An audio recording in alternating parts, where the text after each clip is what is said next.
Network, ESPN, excuse me. How are you, Laura? How are you today? I'm great. Thanks for having me. Sorry for being Tommy two times. I said the same thing twice, so it's a I Friday know. morning. You know what? I'm going to let that one slide, but if you do it again, I don't know what I might do. Hey, so let's just start off with A&M with you for a moment. What are your thoughts on what you saw last week, a 31-point victory where many Ags thought they left way too many points out there? Yeah, listen, I agree with that, but I also think when you look at A&M, there's a lot to be excited about. For me, just even seeing, and I realize it's a much lesser opponent, but seeing the defense and the physicality that we expected out of the defense, I think it's going to be such a strength of this team. It's why they're already ranked 5th, but they can be ranked much higher. I expect them to be right in the mix for the college football playoff once again. I thought Haynes King looked good. He made some mistakes, but listen, he was out there, kind of getting his feet wet, and he just didn't have a lot of experience yet. It's nice the way the schedule works out early on to sort of get him the opportunity at home, get him on the road a little bit, let him sort of get used to that environment. I think one thing that people have forgotten about, and I sort of thought about this as I was watching some of these games over the past weekend, these guys, a lot of them haven't played in front of really any crowd, and definitely not a packed crowd, right? So it's some of the jitters, some of the just getting used to the noise factor and trying to manage that, especially offensively when it comes to communication. I think a lot of those kinks will be worked out this week, next week. Some of these teams that have to play big time opponents next week could be in a little bit of trouble early on, but the teams that luck out and don't have to do that until a couple weeks down the road should be able to work out some kinks. So I think there's a lot to be excited about with A&M, and they are such a three-pronged offensive attack with the weapons that a lot of other teams in the SEC can't say that they've got 3 legitimate threats, and then you throw in Weidermeyer as well. I mean, there's just so many options offensively for this squad. And how beneficial to Haynes is that, right? So the pressure's not totally on him. He's got people to go to. And by the way, we haven't even mentioned Caleb Chapman yet, too. Another deep threat. Right. That's the thing. Like I think there are so many options there. I think just knowing that you've got Spiller in the run game, there's somebody that you can rely on no matter what to make this offense go. And listen, like as much as we want to say that offense is now in the SEC or stretch the field and air it out and do all that, yeah, that's true. It's maybe evolved a little bit more than we thought. Although if you watch that Georgia Clemson game, you would maybe say otherwise. But anyway, throughout most of the SEC, it's evolved in a lot of ways, but yet everything is still set and the tone is still set by the run game. And that's where I think A&M has such a key advantage to be able to run the football the way that they can, and also get a young quarterback accustomed to, operating an offense with other guys he can rely on. Laura Rutledge on the BCSI hotline. Laura, when we were at SEC Media Days, a lot of your partners were kind of high. Roman Harper, I remember, being very high on A&M. What's the vibe feel about around the set there at SEC Network?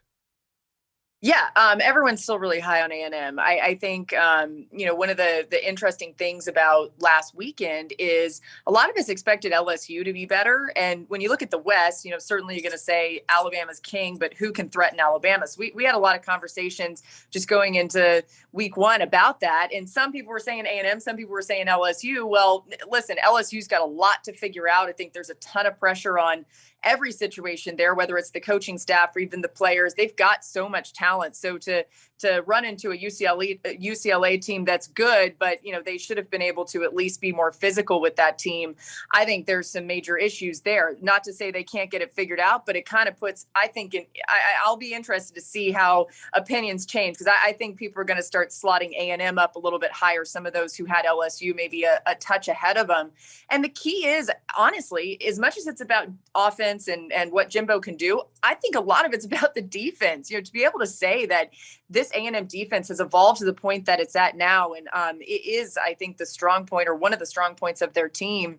That's what you need to do in the SEC West, especially. And if you're going to beat Bama, you're going to have to beat them defensively in a lot of ways. I think this situation for A&M, being able to rely on their D, is really, really strong when you think about them threatening Bama in the West, which that's what it comes down to. They've got Bama at home. That's a winnable game. I think Kyle Field is always such an advantage that you just never know what can happen at that point. Laura, outside of A&M, you look at one game. You don't want to read too much into it. Ohio State had some issues early on with Minnesota. They figured things out. Obviously, Texas figured things out in the second half. There's a lot of teams. Oklahoma struggled But can you read too much into one game, or is it just that, exactly that, one game? Yeah, it's just one game. I mean, it's so hard not to, because we get so excited because now we've finally seen these teams back in action, and you're like, oh man, this is the 100% way things are going to happen with this team.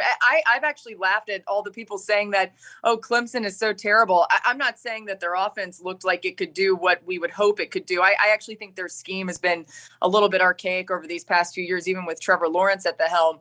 But they're not a bad team, right? I mean, Right. Georgia is so strong defensively and had so much to deal with for Clemson in that first game, and yet it was still a very close game. So this is such a prisoner of the moment time, and we do this in college football. That's what makes it great, because every week really does matter so incredibly much when it comes to the college football playoff. But yes, there's so much time for these teams to figure things out. And like I said off the top, I really do think there's something to be said for everything last year being so bizarre, and a lot of these teams became accustomed to environments and processes leading up to games that are not what they're going to be doing this year, cannot be emulated in practice. This has been, sort of a splash into a pool that they had forgotten about, or maybe had never even experienced before. And that's going to take a little bit of time to adjust to. You're talking about being a prisoner of the moment. With Alabama, it's been a long moment, like over a decade. They seem like the same team last week with all new players.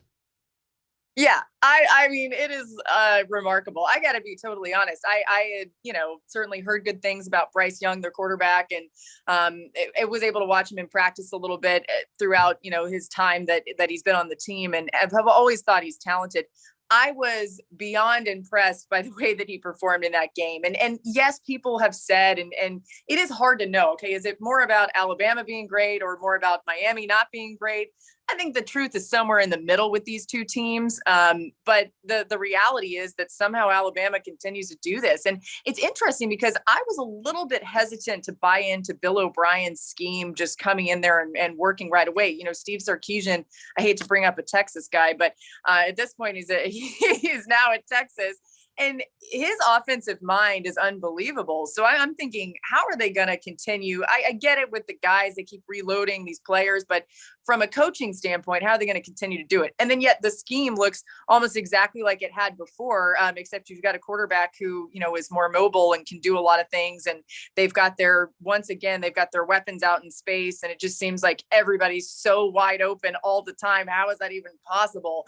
I think defensively, a couple of the injuries are going to hurt them after that game, but they're in a good spot with Henry To'oTo'o being able to call the defense from that middle linebacker spot. I think makes a lot of difference in a Saban defense where so much of it is called by that position, and they haven't had somebody who could really pull that off. So, the fact that Tennessee loses To'oTo'o, he goes to Alabama. Now Alabama's going to, benefit off of that. It's just typical Nick Saban stuff. But yeah, they're definitely the team to beat in college football. All right. Do we have a quarterback controversy there in Gainesville? Do you think we have one with Emory Jones? Man, listen, okay, I do and I don't. Like, I would say that Emory Jones should still be the starting quarterback. Some of the things that we saw from Anthony Richardson, he is obviously so talented. He's got this raw skill set that is unbelievable and cannot be denied. But he's not ready yet, right? He's not going to process the game the way that Emory already can. And so I think the pressure's on. I think actually it's weird because Dan Mullen kind of created this controversy in a way. And he's certainly played two quarterbacks, at once and in a lot of ways before in his career. So it's nothing that he's a stranger to, but I expect him to continue to start Emory Jones. I do think it's going to be interesting week 3 against Bama. The game's in Gainesville. Are they going to say, all right, let's roll out a freshman against an Alabama defense? Right. Like, I don't know. I mean, and he's got a little bit, I mean, he's not a true freshman, but still that's a tough one. And you see the potential there, but you just also worry a little bit about how they're going to make it happen. I think the other thing that's key is, as much as we talked about Kyle Pitts for Florida's offense last year, obviously he's unbelievably talented. Kadarius Toney did so much on the outside in their offense, and they don't have that weapon right now. So that makes a big difference in how they would try to scheme things up. Someone's going to have to step up and be at least somewhere close to a Kadarius Toney type. So I don't know if this was wishful thinking on my side, but I thought Texas was going to struggle these first 2 games of the season. They didn't really struggle last week against Louisiana Lafayette, but at Arkansas. Arkansas, who struggled a little bit with Rice, but this is a game they're getting up for. How do you see it playing out? Yeah, listen, last time I looked, Texas was like a touchdown favorite in this one. So I need to see if the lines moved at all. But I think it's going to be even closer than that. The interesting thing about what, is happening here is that if you think about, and I'm in Fayetteville, if you think about how these fans react to this, I mean, this is it for them. It's Arkansas football. It's Arkansas sports. They've sold out the stadium. They are going to do everything they can to win this game. This is their season right here. And so I think when you look at it from that perspective, the pressure is probably more on Texas because Texas is they're joining the SEC and they've got a big spotlight on them. I think Arkansas kind of relishes in that moment. This Sam Pittman led team is very much cut from the same cloth of him, where they're super scrappy and they're blue collar and they make things happen. Their defense is really good. Their offense did not look good last week. I'm a little concerned about Treylon Burks, their great receiver. He's dealt with some injury, doesn't seem to be in the shape that they'd like for him to be in, but yet he's still such a mismatch and such a threat, potentially, if healthy, the best receiver in the SEC this year. At least that's how we kind of expected him to be. So maybe he breaks out in a big way in this game. I don't know. I'm still I would still lean maybe that Texas is going to eke it out, but I think Arkansas has a big chance here. And I would not be shocked on SEC Nation tomorrow morning if people pick Arkansas. I'm not saying everyone's going to, but even though, they're not favored in this game, we think it could be closer than it may appear to some people. Laura, last thing for you. I saw you tweeting about the Cowboys game last night against the Bucs and Dak Prescott's performance. I know they didn't get the victory, but he sure looked good, didn't he? He looked unbelievable. To think about what he's been through and how it's been, 333 days or something since we've seen him on the field, for him to go out there and do what he did was just remarkable. And I think every single time, so much of the conversation around Dak, especially leading into when he finally did get the big deal with the Cowboys, was, well, is he really elite? Is he really one of those quarterbacks that deserves that kind of money? And for him to know about those conversations, for him to then still sign the deal, for him to come back from injury and then come out against the reigning Super Bowl champions and look that good, that Bucs D line is no joke. They are absolutely unreal. He doesn't even have Zach Martin, one of the best offensive linemen in the game, playing, and yet is still able to do what he did. I'm really impressed. Their defense, we knew, was not going to be that great. It looks slightly better to me. But I think at this point, if you're not picking the Cowboys to win the NFC East, you might be wrong. They looked really good last night. A lot of people are talking about Washington maybe winning the NFC East, but I think the Cowboys proved a lot last night. Hey, Laura, thanks so much for joining us. Enjoy the game, and obviously we'll be watching in the morning. Thank you. Yeah, thanks, guys. See you tomorrow, 10 a.m. Eastern on SEC Network. We'll be watching. Thanks again. Take care.